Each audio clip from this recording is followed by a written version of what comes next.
Yo, what's up mga kalabers, magandang gabi sa inyong lahat. Ako po ay nandito sa GC Taguig. Ang lakas ng ano nito kalabers, ang lakas ng ulan. Saka bagyo din kasi eh. Mula pa yung kanina umaga nang nagbiyahe ako. Sobrang lakas ng ulan kaya hindi tayo nakapagpahinga.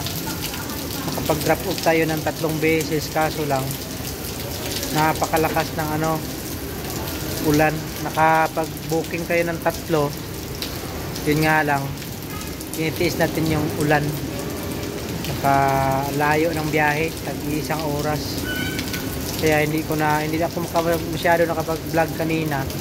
Wala din akong videos na kuha kanina dahil ulan mga kalabers wala namang case yung mobile ko, mababasa, kaya hindi ako nakapag-video. Pero susunod na lang mga kalabers pagka mayroon na tayong camera.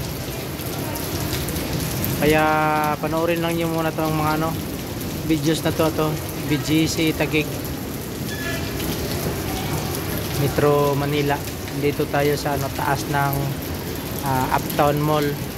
Saka yan UCC Coffee Akdin dito.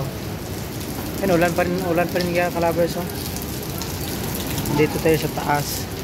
Ito po yung baba.